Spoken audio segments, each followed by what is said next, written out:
rise up, whoa, not gonna give up, whoa, we're gonna rise up,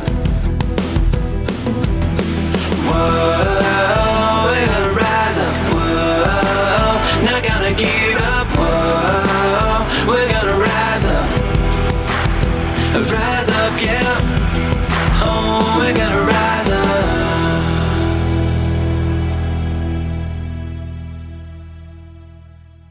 Welcome to Rise Up, hosted by me, Steve Collin. I'm so glad you're here today, and I really value that you're, spending the time to hang out with me, and hopefully this podcast is really kind of giving you a couple of nuggets or making your day just that tiny bit brighter and better.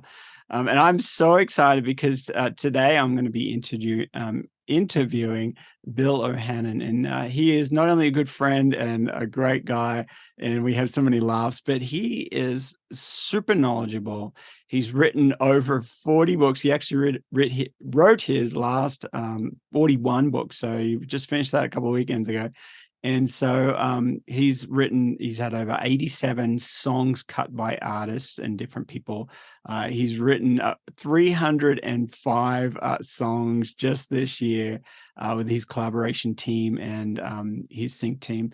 He is super, super successful. He's a psychotherapist, and he also has, that's what his major is. And he's, one of the coolest things that you're going to hear is that he is actually, he's focused a lot of his lot of his career on solution based therapy, and not just focusing on the problems and the issues.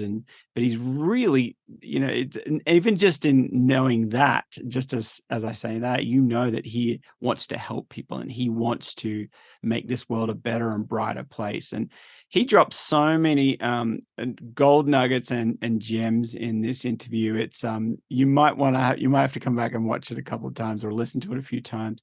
He is absolutely amazing.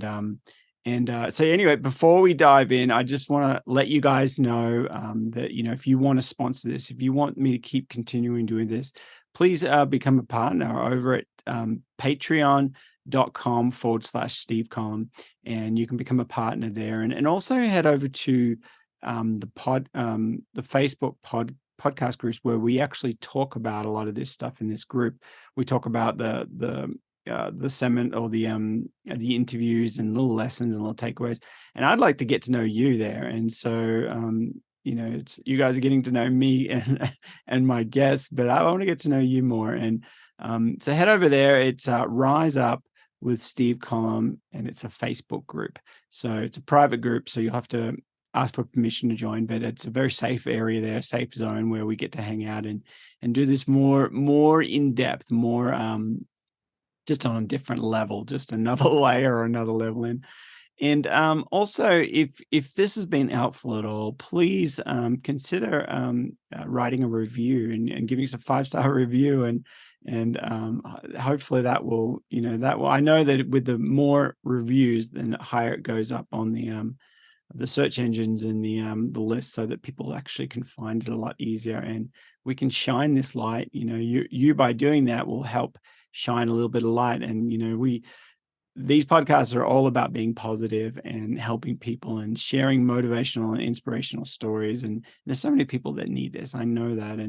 And so anyway, enough of that. We are going to be diving in, and this is an amazing he shares a little bit on his story and some amazing takeaway things. So I don't want to spoil anything or share too much. So let's go ahead and dive in. This guy's work and some variations on it. And I started calling my work solution-oriented instead of problem-oriented. And that, I love it. I did that for about 10 years. Shy as I was, my anger about the field being so biased towards what was wrong with people drove me out to speak and on a mission to change the world of psychotherapy. And that led to much later, writing books. Wow. Well, gosh. And I love that. I think that's so powerful. I might be more of the kind of, because I'm positive, I might be more of the person to lean towards, well, what do you have going for you? Let's focus on that than just getting in that hole and just going round and round and round a circle of how. Well, you would have had a tough time in graduate school in psychotherapy because they were all like, oh, you're just a Pollyanna, everything, it's a Band-Aid on a gaping wound. Well, I made a whole career out of that kind of can-do, resource-oriented. I called it possibility therapy later, solution-oriented therapy at first. And so you have that natural tendency, and I do too. I mean, despite the fact that I've been depressed, I'm kind of psychotically optimistic about life. I just keep hallucinating better futures. And that's partly how I motivate myself to do the hard stuff in life, to go through the hard periods. Like, yeah, and even with my clients, I would joke with them. I'd say, I'm sort of psychotically optimistic and I keep seeing a better future for you. I know you don't see it yet, but I do. And they would say, well, great, as long as you do. I don't have to at this moment. And they said sometimes that would really influence them to keep going and to not lose hope, because I did see that possibility that their life could be better. Now, it's not always better. It doesn't always get better. Sometimes it gets worse for a while. But I do think we've left that out of a lot of the self-help and psychotherapy stuff. We're so focused on the diagnoses that we give people and how their childhood and their traumas messed them up. Right. Yes, of course. And their genetics or their biochemistry is a limiting factor. Yeah, but we all know people with those kind of limitations or biochemical or physiological or neurological problems that do amazing things despite that. And so I want to make sure we balance those things. Oh, I love it. I think that is so, so cool. And one of the things you touched on just a little earlier was that you were so fired up and so passionate and so almost angry, and just like you wanted to make I was angry. It was not almost angry. I was pissed. Right. You wanted to set it right and help people. It's just like people are all lining up like lemmings and they're falling off a cliff. And it's like, guys, the other I way. made it my mission to change how psychotherapy was practiced on the planet, which is what gave me the energy to do those books. And I've given over 3,800 talks or workshops around the world. And I think there are 4 energies in life, and you illustrate some of these, but it's bliss, blessed, pissed, and dissed. And they give you the energy to do what you need to do. And I had some of those in excess. I mean, bliss, I love psychotherapy. I just couldn't get enough of it. I loved reading about it. I loved understanding myself and other people. Blessed, I had mentors who saw something in me and encouraged me and took me under their wing and, blessed me in some way. And that released some energy in some direction. But then pissed, like, I was righteously indignant about what was going on in the world. And then the last one is dissed. Where were you disrespected or someone you cared about disrespected? And that goes back to my molestation, because I realized I had a compulsion after that molestation. Whenever I was in a confusing situation or I didn't understand something, I felt compelled to understand it and make it simple and clear for myself and then the world. So that made it easy for me to outline books or workshops or later online courses, which you and I have both done. Whenever I would co-write, I would be the one that would be super clear about what the thing was about. I would come up with the outline. It was compensating for all that confusion, which made me kind of anxious when I didn't understand something. So that wound, that turned into a blessing for me, a strength and a resource that was a compensatory resource. I compensated for all that anxiety about being confused, but then it turned into a strength. So that's another thing about, we were talking about post-traumatic stress. Sometimes the thing that wounds you becomes the source of your wisdom and strength and abilities. Wow, that is super, super powerful. I know there's people listening right now and who are thinking about exactly the trauma that you're talking about. That they know exactly what's going on, and for you to just turn around and say that one day could be the source of your power, of your strength, of your passion, Gosh, that is huge. That is huge, very powerful. I mean, Leonard Cohen said it in his poetry and his song anthem. Said there's a crack in everything. That's how the light gets in. And it's through those cracks the light gets in. But I also think that's how the light comes out. Yeah. It's through those cracks where you've been wounded sometimes. Wow. Gosh, that's another mic drop right there. That is just so powerful. That's and I think, yeah, I like the way that you flipped that, what that song said. You flipped it, that's where the light actually comes out. The light comes in and the light comes out. And it's especially when you're so close to, as I said, at the beginning of this year, that the big trauma for me and my wife was our stillborn baby. And the first few months it's just pitch black. It's just black as anything. But as and people say, people did say to us and say, oh, somehow this is going to be a positive thing. And it's like, wow.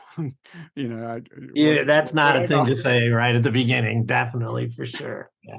Yeah, it's like, well, whatever you say, I don't see how on earth that could be positive. But every month that goes by, it's like a crack in the wall. It's like that.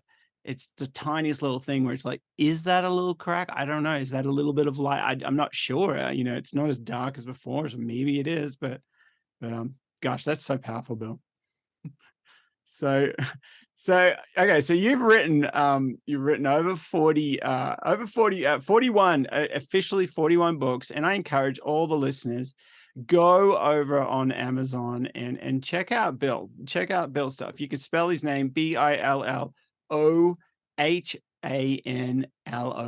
So go over there and check out he's got so many books, and you've already talked about even just two of the books. Like those would be huge helpful to people. What was the two books? Like you talked about the three being blessed, Or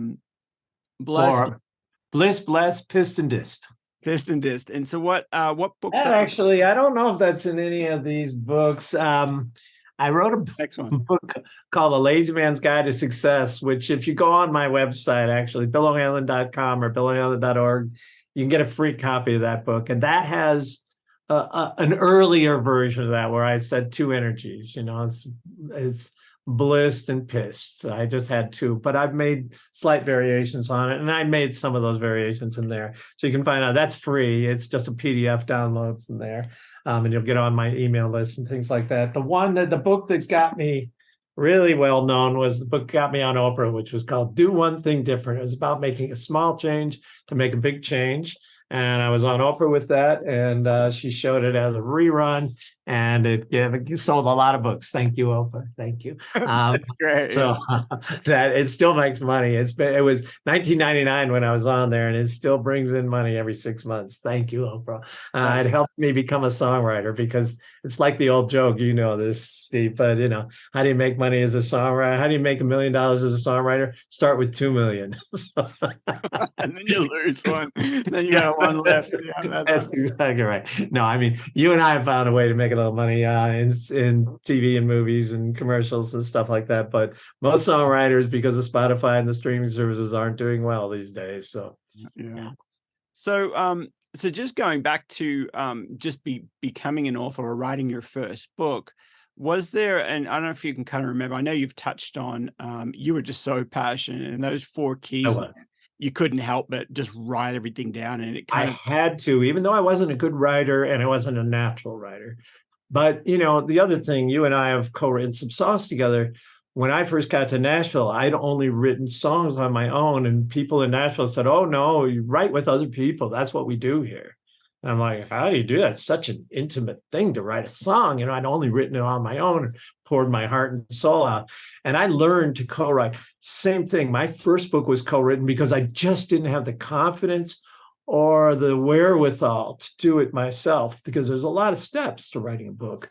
My second book, that was 3 years, blood on the keyboard. It was hard. And it was hard to collaborate with somebody whose ideas were a little different than mine.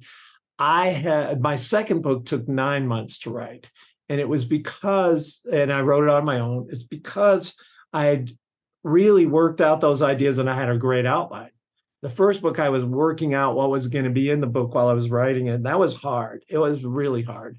So for me, I wouldn't start a book unless I had a lot of energy and passion for it, because it's a long haul, different from writing a song, which can take some energy too, but it's 3 minutes and you can probably finish it in a reasonable amount of time. A book is probably going to take you, even if you self-publish, minimum 6 months. It's probably going to take you a year and a half from conception to being out in the world. And if you have a publishing company or an agent, it's going to take about that long for sure, maybe 2 years. So you have to have a lot of sustained energy. So don't start without a passion. Also start with a clear idea. Again, you and I have written songs, and sometimes you go in and just wing it, but often you come in with a seed of an idea or a really clear idea. I want to write a song about this, and I want to write a banger pop song about this. And that really focuses you. Well, that's why writing for TV and movies and commercials is really great, because they give you the brief and they go, we want an R&B retro song that's about leaving home. And you go, okay, I can do that. That's the brief, and we're really clear. So that's the second thing for me of writing books, is just get so clear what the book is. The third thing is make sure there's an audience for it, because I've coached about 400 books into existence, because I have an online course about book writing, and I've done some live presentations and workshops on that as well. And sometimes people come up with what they think is a great idea, but nobody wants to pay for that, and nobody wants to spend the time reading it. It's the same thing with online courses. It's the same thing with songs, I guess. But there has to be an audience for it. Somebody has to want to spend their energy and time and money learning about that thing, or consuming that thing. And so for me, because most of my books came out of my workshops, I was doing public speaking for 10 years before I wrote a book. And I knew people were interested, at least in my audience, they were interested in these topics. So I had a little advantage to that. Now, sometimes I'll write a book without having gone out and taught that thing, but I'm pretty clear, because people will ask you the same questions. Like people ask you, how do I get into writing for sync, which is TV and movies? There's an interest in that, because people are hitting you up all the time. They want that information. So make sure, the sweet spot for me in writing a book is where I have a lot of passion for it.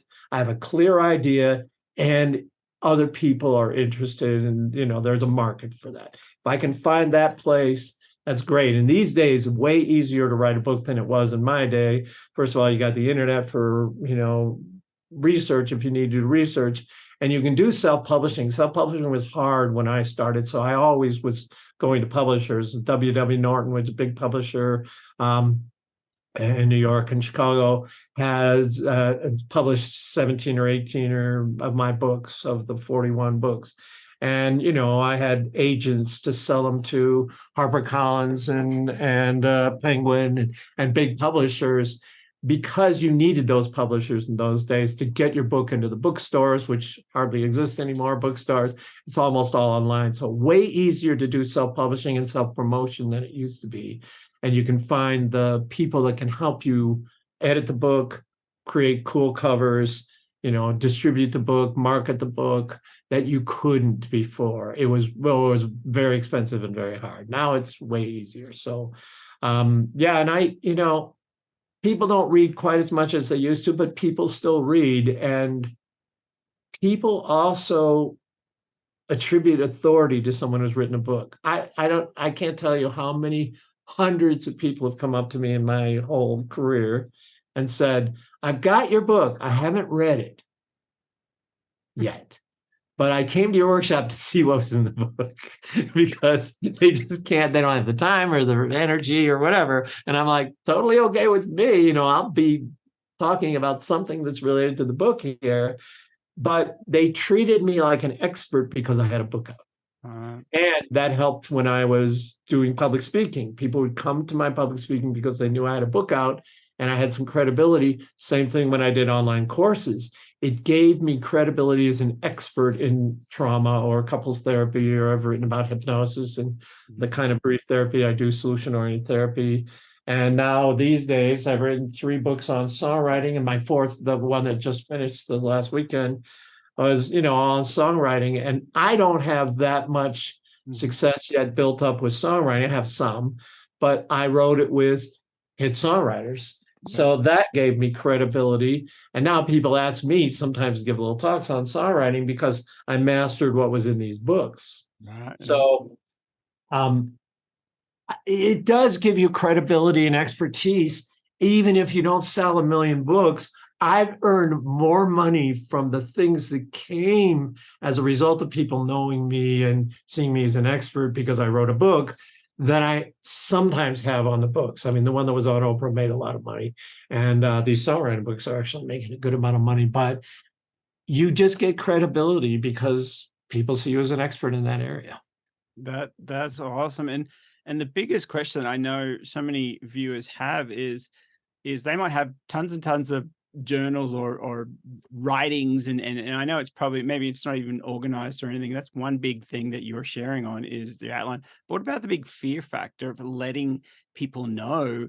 Are you just have no fear anymore, and you're just like, this is my business? I don't. I mean, I coach so many people and they're like, whoa, what if they think I'm a fraud, an imposter? I'm like, that never occurred to me. I just thought I have this. It's really helpful for people. I've got to get it out in the world. But everybody has their own things. Mine was, I'm a good procrastinator and I'm kind of naturally flaky and lazy and naturally disorganized. So to me, I had to overcome other things. But yeah, it's like you run it up a flagpole and see who salutes it. Maybe, maybe people will say, oh, you're full of it and you don't know what you're talking about. But everybody has, something to contribute. And I feel weirdly like I'm letting God or the universe down if I don't write this book, because somehow in my experience or knowledge base,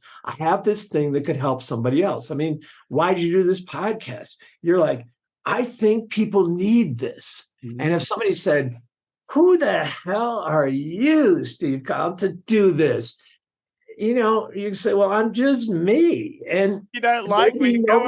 Maybe nobody will listen to it or watch it, but maybe there's one person out there who really needs this. That's worth the price of admission. If there's 10,000 people, that's even better. If I can touch one person in their life or 10,000 people, and I can make a little positive difference or a big positive difference in their life, to me, I have these two principles.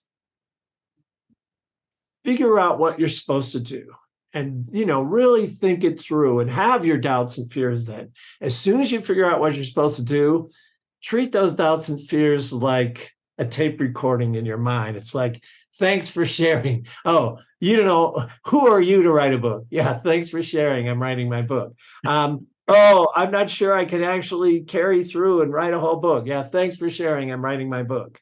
I once heard this guy, Bryce Courtney, he wrote the book that was turned into a movie called The Power of One. He didn't start writing books till he was 50. Someone said, what? And then he wrote like 12 books or something. And people said, what's your secret of, how you're so productive and how you've written so many books? He said, my secret is bum glue. I just glue my bum to the chair and write, and I ignore all those feelings because they're not helpful. The feeling of I can't do it, I don't feel like it. That's the way I've written all the books I have.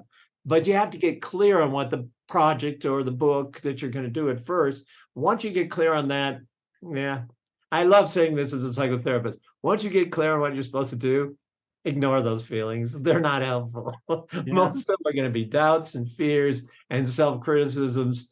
Tune into the feelings of you can do it and you have to do it, but tune out those kind of negative, unhelpful feelings. And, don't get in touch with your feelings when you're writing your book. Did you say don't get in touch with your feelings? Don't get in touch with them when you figure out what you're supposed to write. After you figure out what you're supposed to write, do not get in touch with your feelings. Do not pay attention to those that's feelings. Actually that. I don't know if you've written that one or if that one to come. That's a title right there of a book.